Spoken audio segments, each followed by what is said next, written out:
Yang saya imajinasikan untuk menyiramkan ke orang itu, yang ke dukun itu. Saya siram, ternyata dia langsung menggeliat, kemudian kesakitan gitu, lemas. Kemudian saya sekali hantam, ya, langsung tepar. Tidak kuat lagi seperti itu, langsung tepar, sekali kemplak. Setelah diketahui pengapesannya, nah itu ya, semoga paham ya. Nah, yang keempat itu bagaimana pengaplikasiannya di lapangan pada amal ma'ruf ya.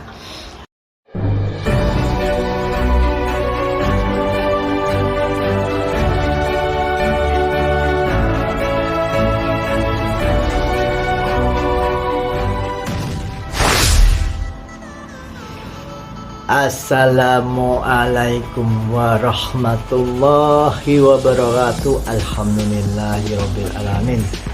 Ketemu lagi teman-temanku, saudara-saudaraku semua seperjalanan. Semoga sehat walafiat jasmani dan rohani, bisa lancar amaliyahnya, bisa lancar lemburannya. Semoga terus beri semangat dan kesehatan.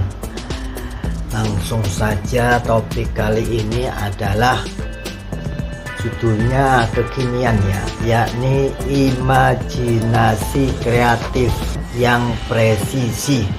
Apalagi itu, mari kita bahas satu persatu ya. Yang pertama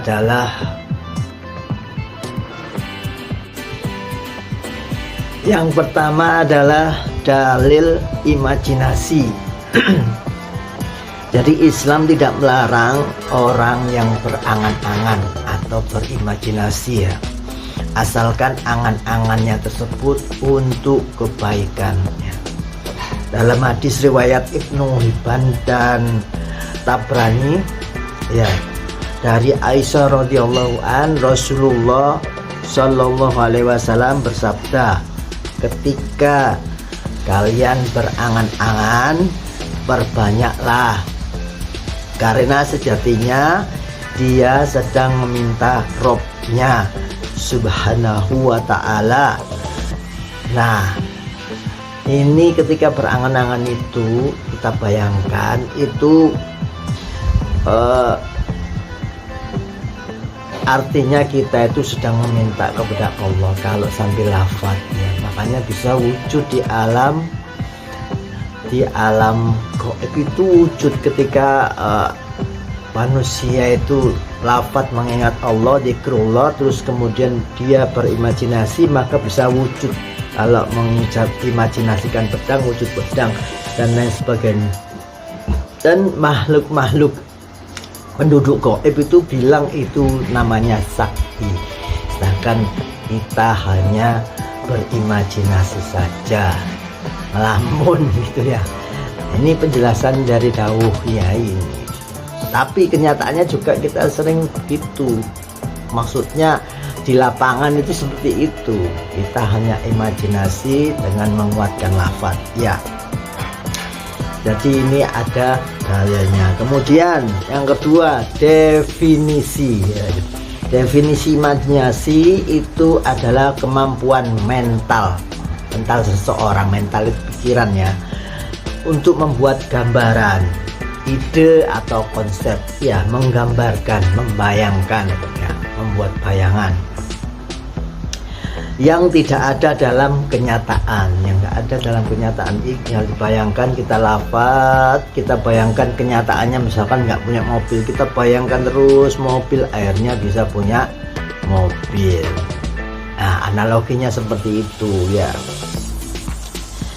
Nah, ini melibatkan proses mental untuk menciptakan sesuatu yang baru atau memvisualisasikan hal-hal yang tidak terlihat atau tidak nyata. Tidak nyata itu tidak ada di kenyataannya, dan kita bayangkan akhirnya selalu bisa jadi nyata. Maksudnya seperti itu ya.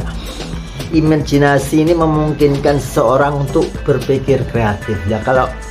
Kalau orang kreatif itu harus bisa imajinasi ya, karena tanpa Daunnya itu yang pertama adalah bayangan dulu, di pikiran dulu, imajinasi dulu, baru direalisasikan pada kenyataannya.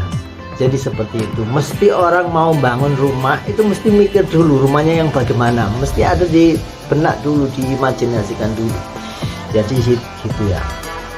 Bisa untuk memecahkan masalah dan untuk merancang solusi yang inovatif. Nah, ini bahasa keren ini sekarang, bahasa kekinian. Anak-anak Gen Z ini suka ini ya. Nah, imajinasi itu merupakan salah satu aspek penting dalam pengembangan kreativitas tadi ya.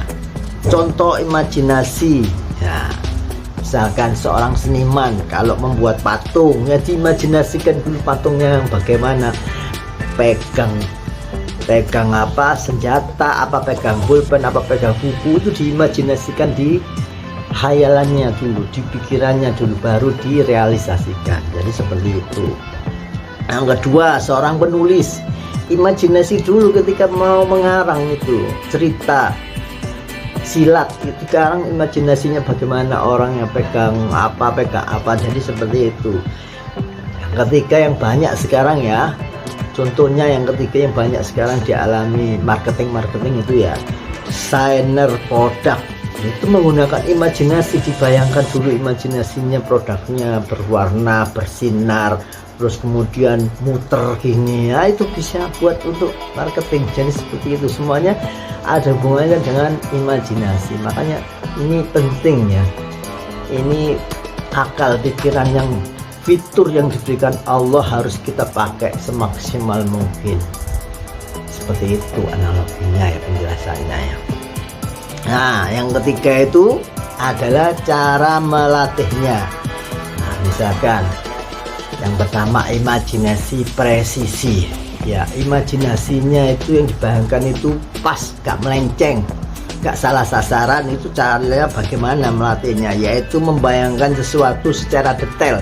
Jika bayangkan detail dulu, semakin detail semakin bagus, sehingga bisa fokus dan tidak salah sasaran, tidak salah pergerakan.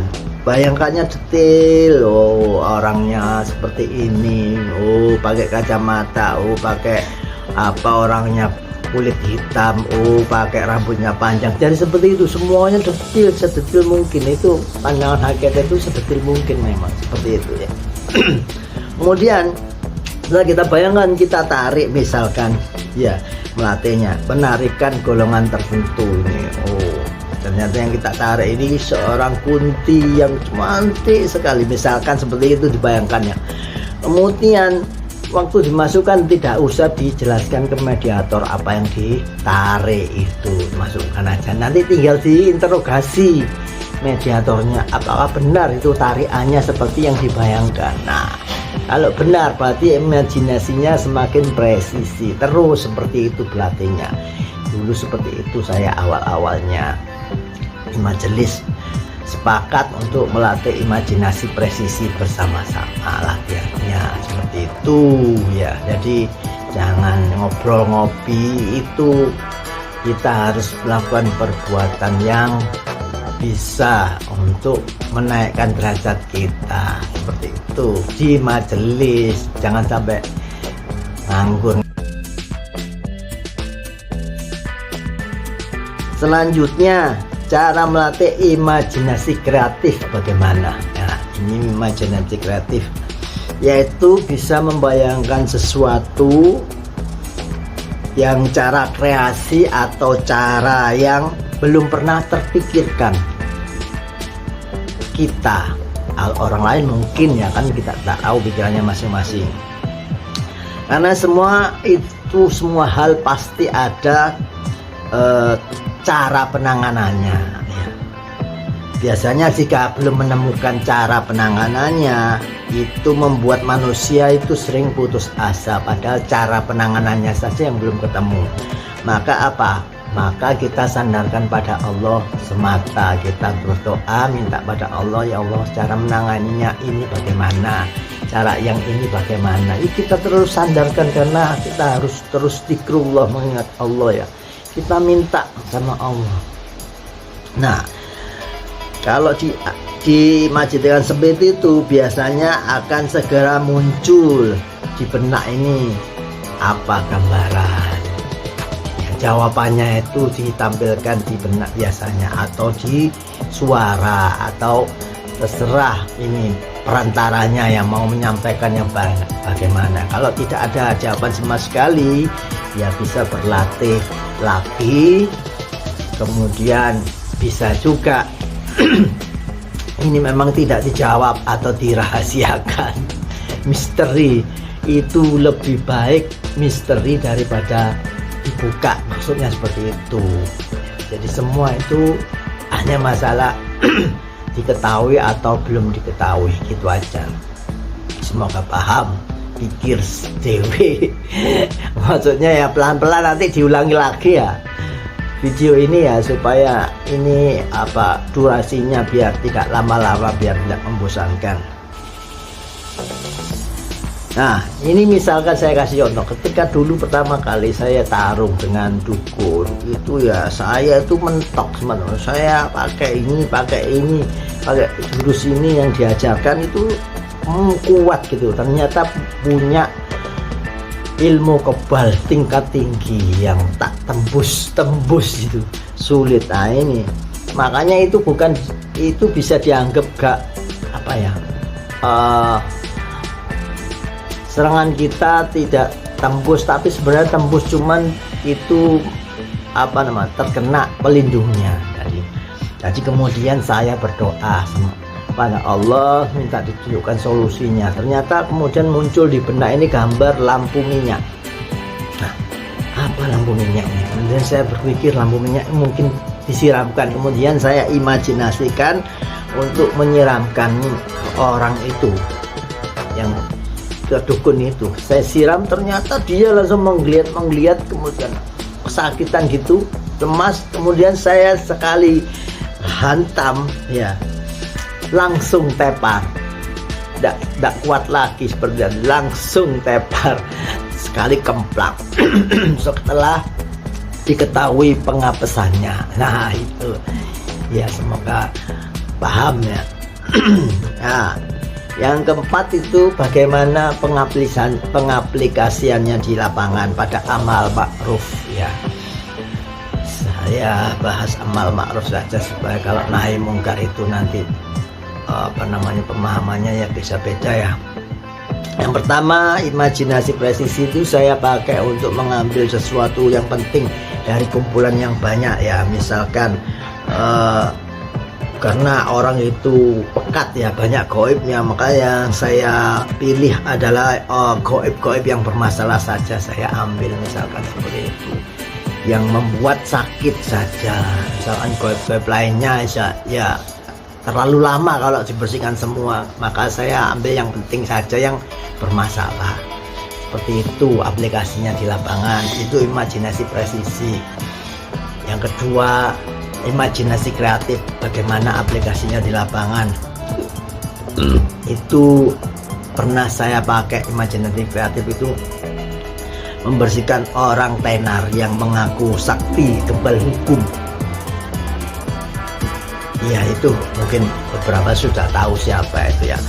Kemudian itu semua perangkat pasukan perlindungannya itu saya habiskan, seberapapun tebal lapisannya, seberapapun banyak jumlahnya, itu saya bersihkan semuanya kekebalannya, yang bikin kebal hukum tadi saya bersihkan. Kemudian besoknya saya dengar berita orang itu ditangkap aparat ya, karena dulu nggak bisa ditangkap, kemudian tangkap aparat, tidak kebal hukum lagi. Nah itu salah satu contoh aplikasinya. Mungkin sekarang sudah keluar ya, ini orang besar, punya YouTuber yang besar ya. Nah yang berikutnya, aplikasi di lapangan bagaimana imajinasi kreatif ya. Saya aplikasikan imajinasi kreatif yang presisi itu bagaimana. Nah ini saya pakai untuk mengobati penyakit non medis ya, orang ya. Jadi saya ketika di majelis ya amaliyah itu ada seorang teman itu yang punya sakit di sini sampai sholat itu nggak bisa bergerak juga. Aduh, pokoknya kesakitan sekali di perutnya itu, pokoknya sakit sekali pokoknya. Nah, itu saya dengan cara melakukan semacam operasi medis yang non medis. Nah, ini bagaimana operasi medis itu? Saya membayangkan, mengimajinasikan masuk tangan saya ke perutnya, kemudian saya bersihkan semua, saya cuci. Ini secara non medis ya, bayangan semuanya saya bersihkan satu persatu, saya putus kontraknya, kemudian sekitar 5 menit sudah selesai operasi goibnya. Alhamdulillah, 5 menit berikutnya orangnya itu bisa duduk, bangun, bahkan sholat malam, langsung mandi bisa. Yang tadi itu kesakitan sangat ya, mungkin kebetulan saja, bukan saya sampai, bukan ya, ini hanya cara saja meminta pertolongan dari Allah dengan cara yang cepat, instan ya. Seperti itu, karena dia teman saya itu lagi kesakitan sekali. Nah, yang terakhir lah itu kesimpulannya ya, semua hal itu sejatinya jika sudah waktunya akan diajari Allah, semuanya lewat pengalaman-pengalaman kita sendiri ya. Tentu saja ilhamnya itu lewat perantara pasukan cahaya atau para gaib pembimbing di sekitar kita. Atau semoga paham ya. Kemudian semoga 1-2 kata dari saya bermanfaat ya. Jangan lupa terus bahagia, selalu bahagia apapun kondisinya, dan selalu putar terus tasbihnya. Wabillahi taufiq wal hidayah. Wassalamualaikum warahmatullahi wabarakatuh.